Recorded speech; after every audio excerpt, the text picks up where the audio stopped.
वतन वतन मेरे आबाद रहे तू, है वतन। नांदेड़ सिटी न्यूज़ उर्दू के इस्तकबाल है।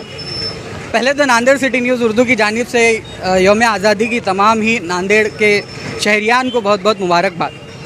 आज मैं इस मुकाम पर मौजूद हूँ जहाँ पे यूथ ब्रिगेड की जानिब से एक बहुत बड़ा अतिया कैंप, खून अतिया ब्लड डोनेशन कैंप रखा गया है। ये ब्लड डोनेशन कैंप की बहुत ख़ास बात यह है कि जनाब मौलाना मोइन साहब के नाम से ये ब्लड डोनेशन कैंप रखा गया है। आज हम यूथ ब्रिगेड के ज़िम्मेदारान से और उन लोगों से खिताब करेंगे, उन लोगों से बात करेंगे कि यूथ ब्रिगेड क्या है, यूथ ब्रिगेड किस तरीके से काम करता है, यूथ ब्रिगेड किस चीज़ से बना है, क्या इसकी कोई फादर बॉडी है, क्या किस तरीके से इसको नांदेड़ के जो पढ़े लिखे तबका है, नांदेड़ की एक पूरा यूथ है, उसको किस तरीके से सपोर्ट मिल रहा है। यानी कि ओवरऑल यूथ ब्रिगेड के बारे में थोड़ी बहुत मालूमात आज हम इस प्रोग्राम के निस्बत से करना चाहेंगे। मेरे साथ इस वक्त मौजूद है यूथ ब्रिगेड के कुछ ज़िम्मेदारान, यूथ ब्रिगेड की गर्ल्स विंग भी है, वो लोग भी मेरे साथ इस वक्त मौजूद है। पहले तो मैं फरहान देशमुख जो उसके डायरेक्टर है, जो उसके फाउंडर है, मैं आपसे ये सवाल करूंगा कि यूथ ब्रिगेड है क्या, ये क्या काम करती है और इसका मकसद क्या है। देखिए, यूथ ब्रिगेड बेसिकली 4 चीज़ों को लेकर काम करती है, जो स्टार्टिंग से उन्हीं 4 चीज़ों को, 4 पिलर्स को मजबूती से पकड़े हुए है। सबसे पहला काम यूथ ब्रिगेड का है एजुकेशन लाइन में, सेकंड काम है यूथ ब्रिगेड का मेडिकल फील्ड में, थर्ड है नीडी और पुअर पीपल के लिए यूथ ब्रिगेड हर मैदान में काम करती है, और फोर्थ है सोशल इनजस्टिस के ख़िलाफ़ यूथ ब्रिगेड शुरू ही से खड़ी रही और आगे भी खड़ी रहेगी। जैसे कि आपने बहुत 4 बड़े बड़े अल्फाज बयान किए हैं, लेकिन जैसा हमको समझ में आता है कि कुछ दिनों से आपके ताल्लुक़ जात में भी दौरे हो रहे हैं, तो आपने एक पर्टिकुलर प्रोग्राम को रन किया है जो कि खून का अतिया कैंप है। तो एक इस तरीके का मैसेज पूरे समाज में जा रहा है कि सिर्फ youth brigade blood donation camp लेता है क्या, ये सवाल आपसे है सर। सबसे पहली बात तो ये कि ये सवाल गलत है कि क्या यूथ ब्रिगेड सिर्फ ब्लड डोनेशन कैंप ही लेता है क्या। अगर से आप यूथ ब्रिगेड के मानों को गौर करेंगे तो यूथ ब्रिगेड ही एक यूथ को बनाने वाली, फ़ौजों को बनाने वाली, नौजवान तबक़ात को उठाने वाली एक तंजीम का नाम है, जहां पर हम स्पेशली ब्लड डोनेशन कैंप के भी अलावा एजुकेशन फील्ड में बहुत सारे अपने कामों को अंजाम देते हैं। हमारा जैसा कि हम जानते हैं, हमारे आदरणीय उदय ठाकरे साहब ने जैसा एक ऐलान किया था कि कोरोना के पैंडेमिक सिचुएशन के ड्यूरेशन में बहुत सारे लोगों की ब्लड को ना मिलने की वजह से एट अ टाइम वो अपनी जान को गंवा दे रहे हैं। उसको ऑर्डर को फॉलो करते हुए हम लोगों ने ये डिसाइड करा कि हाँ, अब हमें लगता है कि ब्लड डोनेशन कैंप में हमें आना चाहिए। लेकिन आपको एक बात याद दिला लूँ कि हम सिर्फ ब्लड डोनेशन कैंप ही नहीं बल्कि एजुकेशन फैकल्टी से भी बिलोंग करते हैं। जैसे कि आप देखेंगे कि हमारे पास ज़्यादातर जो ज्वाइन हुए वाले मेंबर्स हैं वो अल्हम्दुलिल्लाह वेल एजुकेटेड मेंबर है, वो डिफरेंट फैकल्टीज़ से बिलोंग करने वाले हैं और वो अपने अपने फील्ड में माहिर रखते हैं। जिस तरह से अगर हम सोचें कि मुझे ये लगता है कि ब्लड डोनेशन कैंप और उसके साथ साथ हम एजुकेशन में अगर से वर्क करते हैं तो कहीं ना कहीं हम अपने कौम को उभारने का काम करेंगे। कहीं ना कहीं हमारे अतराफ़ में जो लोग जो गरीब लोग होते हैं उन लोगों की हम किस तरह से मदद कर सकते हैं, उसके अलावा भी हम बहुत सारे कामों का अंजाम देते हैं। सर, मेरा सवाल आपसे ये है कि नांदेड़ का एक बहुत बड़ा पढ़ा लिखा तबका, मैं जैसा जानता हूँ यूथ ब्रिगेड के अंदर कुछ टीचर्स है, कुछ लेक्चरर्स है, तो एक बहुत बड़ा पढ़ा लिखा तबका यूथ ब्रिगेड के सपोर्ट में आ रहा है। आपको क्या लगता है उसकी वजह क्या है? असल में उसकी वजह यह है कि यूथ ब्रिगेड अक्सर जो है तो ज़्यादातर हम लोगों ने एजुकेशन फील्ड में काम किया है और खून के अतिया कैंप में भी हमने काम किया है। पहले जो आपने सवाल किए थे तो उस ताल्लुक़ से भी ये बात क्लियर हो जाती है कि हम ज़्यादा काम जो है तो एजुकेशन फील्ड में करते हैं, क्योंकि हम लोगों को ये पता है कि जैसे कि महमूदुर रहमान कमेटी जब बनी थी तो उस टाइम पर सिर्फ़ और सिर्फ ये बताया गया उस कमेटी के ग्राफ के अंदर के मुसलमानों का, यानी कि अक्सर बेशतर मुसलमानों का सिर्फ 3% मुस्लिम बच्चे जो है तो ग्रेजुएशन तक पहुंच पाए। इसलिए हम ज़्यादातर एजुकेशन फील्ड में काम करते हैं और जो इंटेलेक्चुअल जो एजुकेटेड तबका जो है वो हमसे बहुत ज़्यादा रब्त में है। और इस बात को वाजे करता हूं कि मैं और भी डिस्ट्रिक्ट से लोग हम लोगों से कांटेक्ट कर रहे हैं, जैसा कि जलगांव है, जलगांव से समीर सर बोलकर है, ज़िला परिषद के टीचर, फिर उसके बाद में हिंगोली से शाकिर पठान सर है जो पंचायत समिति के अंदर इंजीनियर है, और फिर देगलूर से एक टीचर है तालुके से हमारे, फिर उसके बाद में अहमदनगर से है। ऐसे कई लोग जो है वो हमसे कांटेक्ट कर रहे हैं। उसकी अहम वजह यह है कि हाल ही में हमने कोरोना के अंदर जो बच्चों की फीसेस के ताल्लुक से हमने कलेक्टर साहब से निवेदन किया था, और वो निवेदन के ज़रिए हमने उद्धव ठाकरे सर से और अवर सचिव वंदना कृष्णा मैडम से, एजुकेशन अवर सचिव, और फिर उसके बाद में जो शिक्षण आयुक्त है विशाल सोलंकी सर, उनसे, और हमारे माननीय शिक्षण मंत्री मैडम, उनसे हमने ये निवेदन के ज़रिए बताया कि बच्चों की जो फ़ीस है वो फ़ीस को कम किया जाए। और अल्हम्दुलिल्लाह हमारे निवेदन के ज़रिए और कई लोगों के निवेदन के ज़रिए से आज महाराष्ट्र हुकूमत का हम तहे दिल से शुक्रिया अदा करते हैं कि उन्होंने एक मंत्रिमंडल में ठहराव लेकर उस जीआर को पारित किया और 15% फ़ीस भी माफ़ की।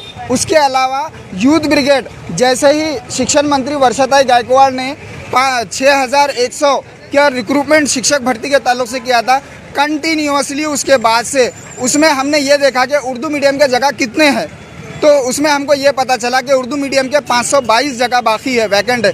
तो पर्टिकुलरली हमारे यूथ ब्रिगेड के डायरेक्टर ने फ़ौरन मीटिंग तलब की, और बॉडी की मीटिंग तलब करने के बाद में जैसे ही परसों राष्ट्रवादी का जो प्रोग्राम हुआ था उसके अंदर धनंजय मुंडे सर, जयंत पाटिल सर, महबूब शेख सर, फिर उसके बाद में अल्पसंख्यक के जो अध्यक्ष है एडवोकेट मोहम्मद खान पठान सर, और राष्ट्रवादी सचिव जनाब प्रोफेसर मजहरुद्दीन सर, इनके ज़रिए से हमने हुकूमत तक अब हमारी बात को पहुंचाए। और इंशाल्लाह जल्द से जल्द इस बात पर भी हमको यकीन है कि ये जो 522 जगह जो रिक्त जाने वाले हैं, जो वैकेंट जाने वाले हैं, उस पर भी जो है तो यूथ ब्रिगेड को इंशाल्लाह ताला कामयाबी मिलेंगी।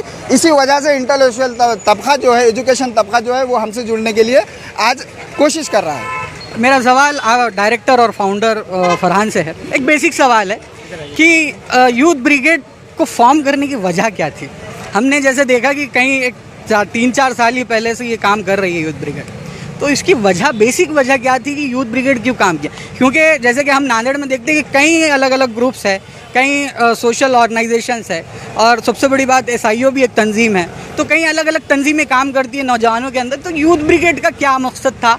क्यों यूथ ब्रिगेड को शुरू करने का आपके दिमाग में आया? जब यूथ ब्रिगेड की बुनियाद रखी गई उस वक्त मैं एक छोटा सा तालिब इल्म था, 2015 की बात है, मैं 8th क्लास में था। तो हम लोगों ने ये महसूस किया था कि जो माशी तौर से जो बच्चे कमज़ोर हैं, जो स्टूडेंट्स हैं, उनकी मदद को लेकर हमने यूथ ब्रिगेड की बुनियाद डाली थी। उनके छोटे छोटे बुक्स वगैरह, फीसेस वगैरह, उनकी उस मदद को लेकर हमने एजुकेशन की लाइन में काम शुरू किया था। अल्हम्दुलिल्लाह उसी तरह अभी भी यूथ ब्रिगेड काम करती आ रही है। जब उसकी बुनियाद डाली गई थी तो सिर्फ एजुकेशन की लाइन में काम हुआ। अल्हम्दुलिल्लाह जैसे ही लोग बढ़ते गए, वो एक शेर है कि मैं अकेला ही चला था जानिब मंजिल, मगर लोग साथ आते गए और कारवां बनता गया। इसी तरह मेरे साथ मेरे टीम मेरा साथ देने लगी, मेरे साथ लोग जुड़ते गए, मेरा काम समझ में आने लगा। इसी तरह यूथ ब्रिगेड आज अल्हम्दुलिल्लाह अलग अलग शोबों में काम करती आ रही है। मेरा यूथ ब्रिगेड की गर्ल्स विंग से एक सवाल है कि अपने पास शरीयत का मामला है, पर्दे का मामला है, और ख़ास तौर से ख़ानदान लड़कियों का बाहर निकल के कोई सोशल ऑर्गेनाइजेशन में काम करना और कोई भी चीज़ों के अंदर, तो इसको ओवरकम करते हुए यूथ ब्रिगेड की गर्ल्स विंग ने किस तरीके से काम किया? अल्हम्दुलिल्लाह पिछले कई सालों में यूथ ब्रिगेड अपनी फलाही, मिली और समाजी कामों को बहुत ही बेहतरीन तरीक़े से अंजाम देती आ रही है। और हमारे यूथ ब्रिगेड के बहुत सारी founder and director Siddi Farhan Deshmukh sir ने बहुत ही हर मुहाज पर डटकर मुकाबला किया और इंशाअल्लाह आगे भी करते रहेंगे। एक छोटा सा शेर है, मैं झुका नहीं, मैं बिका नहीं, कहीं छुप छुपा के खड़ा नहीं, जो डटे हुए हैं महाज पर मुझे उन सफ़ों में तलाश कर। तो हमारे यूथ ब्रिगेड की गर्ल्स और बॉयज़ टीम दोनों भी अल्हम्दुलिल्लाह काबिल मुबारक हैं और तारीफ़ के काबिल हैं, और इंशाअल्लाह आगे भी ऐसे ही यूथ ब्रिगेड अपनी जो कारकर्दगी है वो बेहतरीन अंदाज से अंजाम देती आएगी। मेरा सवाल आपसे ये है कि आपके ख़ानदान ने, आपके फैमिली ने इस चीज़ को, इस काम को करने की इजाज़त किस तरीके से दी? हाँ, नेक काम को करने के लिए अल्हम्दुलिल्लाह सभी की फैमिली अलाउ करती है। तो हमारी फैमिली भी वैसे ही अलाउ की। तो इसके लिए पीछे नहीं हटना चाहिए नेक काम करने के लिए। आप सभी देख रहे होंगे कि मुल्क में लड़कियों पर किस तरह जुल्म हो रहे हैं और जिस तरह हालात वाक़यात पेश आ रहे हैं। इसके लिए हम गर्ल्स को एक जगह जुटकर काम करना ही होगा, क्योंकि ये वक्त की ज़रूरत बन गया है। जब तक हम सामने नहीं आएंगे, जब तक हम एक नहीं होंगे, तब तक ये मामला सुधरने वाला नहीं है। क्योंकि हमारे मुल्क पर लड़कियों के कानून, सेफ्टी के लिए एक भी कानून नहीं बनाया है। अब तक हर मुल्क में बहुत सारे केसेस सामने आते हैं। और अभी हाल ही में एक वेबसाइट आई थी जिसमें सोशल मीडिया पर लड़कियों के फ़ोटोज़ शेयर किए जा रहे थे उनकी बिला इजाज़त से। उस पर भी हमारे यूथ ब्रिगेड्स के गर्ल्स ने उसके ख़िलाफ़ भी आवाज़ उठाई, क्योंकि ये हमें ये वक्त की ज़रूरत बन गया है और हमें इसके ऊपर आवाज़ उठानी ही चाहिए। मेरा आपसे ये सवाल है, आप तीनों से भी, यूथ ब्रिगेड की गर्ल्स विंग से, कि गर्ल्स को लेके जो गर्ल्स हैं नांदेड़ के, उनको लेके आप लोगों के पास कुछ प्लान है कि आप लोग कुछ एक्टिविटीज़ प्लान किए हैं कि हम आगे जाके यूथ ब्रिगेड की गर्ल्स विंग के थ्रू ये काम करना चाहेंगे, गर्ल्स के अंदर कुछ काम करना चाहें? बेसिक अभी एक बहुत ज़्यादा बड़ा मुद्दा चल रहा है कि कुछ लड़कियां इर्तिदाद का शिकार हो रही हैं, वो लोग अपनी राह से हट जा रहे हैं। तो इस बारे में गर्ल्स विंग का आपका क्या कहना है? इस्लाह माशरे में सबसे पहले तो लड़कियों को अपने हिजाब में और पर्दे में रहकर काम करना चाहिए, हर काम को अंजाम देना चाहिए। लड़कियां कोई भी काम करने से पहले अपने इस्लाम को ना भूलें, इस्लाम की तालीमात जो हैं उनको ना भूलें। और मेरा यही बोलना है कि जो लड़कियां हैं वो कभी भी कोई भी काम से पीछे नहीं हटना चाहिए,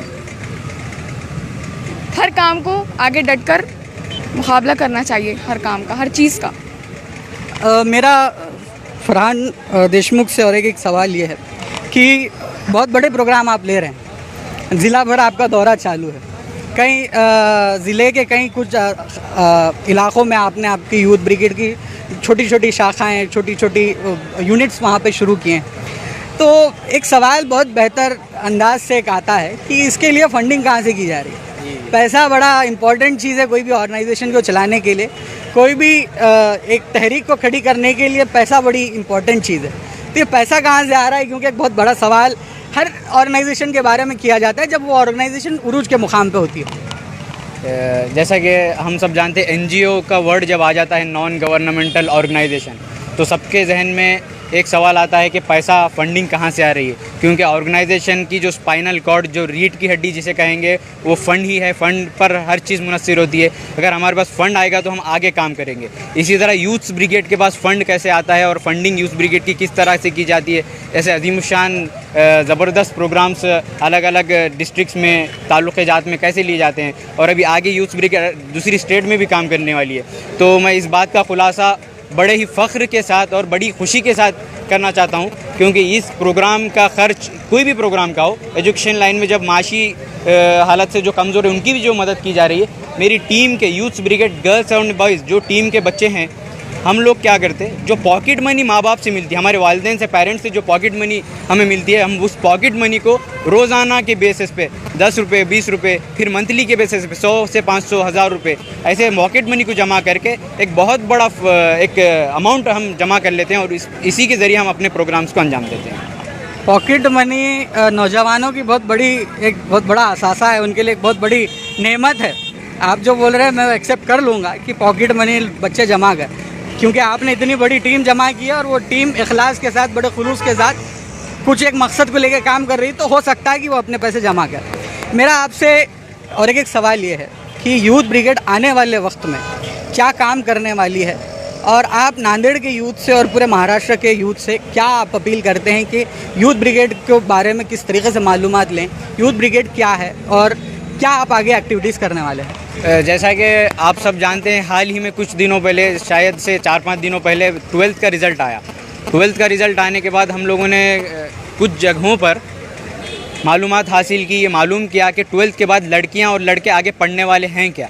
तो उसमें से कुछ जो 80% लड़कियां हैं, लड़कियां ख़ास तौर से, सिर्फ़ और सिर्फ इसलिए उनका पढ़ना बंद हो चुका था, पर्दे का कुछ मसला था, लेकिन सबसे ज़्यादा मसला था माशी कमज़ोरी। उनके पास फाइनेंशियल बैकग्राउंड नहीं था पढ़ने के लिए। ऐसे में यूथ ब्रिगेड ने क्या किया, अपने ज़ाती ख़र्चे से या फिर जो टीचर्स हैं जिनका ताउन रहता है, फ्री में कुछ लोग पढ़ाते हैं, तो ऐसे टीचर से कांटेक्ट कराया और इसी माशी कमज़ोरी को ख़त्म करने की कोशिश की और अल्हम्दुलिल्लाह ऐसे जो स्टूडेंट्स हैं उनको ग्रेजुएशन तक की तालीम दिलाने का हमने एक ज़िम्मा उठाया। इंशाल्लाह आगे भी इससे ज़्यादा भी हम लोग काम करेंगे। आपका नांदेड़ के यूथ को और पूरे महाराष्ट्र के यूथ को आपका क्या मैसेज रहेगा? मेरा तो यही मैसेज है, नांदेड़ महाराष्ट्र हो या वो तमाम इंडिया के यूथ्स हों, उनको मेरा यही मैसेज है कि इखलास के साथ इन्नमल आमालु बिन्नियात, अल अमाल का दारोमदार नियतों पर है। अल्लाह ताला हमारी नियतों को देखता है। खालिस दिल से, सच्चे दिल से, साफ़ नीयत से हम लोग ग्राउंड पे निकलें। हर एक्टिविटी को डटकर मुकाबला करने की हमारे अंदर सलाहियत हो, हमारे अंदर वो हौसला हो, चाहे वो एजुकेशन हो, मेडिकल हो, सोशल इंजस्टिस हो, या किसी की मदद करना हो, या फिर किसी जुल्म और नाइंसाफ़ी के ख़िलाफ़ डटकर खड़े रह जाना हो। मैं तमाम युवाओं से, तमाम यूथ से, ख़ासकर स्टूडेंट्स का तबके से मेरी गुजारिश है, यूथ ब्रिगेड के ज्वाइन करें, इसको मजबूत करें। हम लोग भी इंशाल्लाह हर महाज पर डटकर मुकाबला करेंगे। ये थे यूथ ब्रिगेड की टीम। उम्मीद करते हैं, हमेशा ये कहा जाता है कि कोई भी समाज और कोई भी मिल्लत को बनाने के लिए उसका नौजवान तबका बहुत ज़्यादा कारामद और बहुत ज़्यादा उसकी रीढ़ की हड्डी मानी जाती है। जब इज़राइल के अंदर भी फ़लस्तीन को ख़त्म करना शुरू किया, फ़लस्तीन की आबादी को ख़त्म करना शुरू किया, तो एक बहुत बड़ा उन्होंने काम ये किया था कि वहाँ के नौजवान बच्चे और वहाँ के छोटे बच्चों को उन्होंने टारगेट किया था। तो उम्मीद करते हैं यूथ ब्रिगेड के इस प्लेटफॉर्म से कि यूथ ब्रिगेड जो काम कर रहा है एक बहुत बड़े अज़्म के साथ, एक बहुत बड़े प्लेटफॉर्म पे, एक बहुत बड़े लेवल पे ये काम हो और मुसलमान कौम के जितने भी नौजवान हैं, चाहे वो तलबा हो व तालिबात हो, ये लोग एक राह हमवार पे, एक सिरात मुस्तकीम की ज़िंदगी गुजारें और अपनी कौम व मिल्लत के काम करने का एक बहुत बड़ा असासा साबित हो। बहुत बहुत शुक्रिया।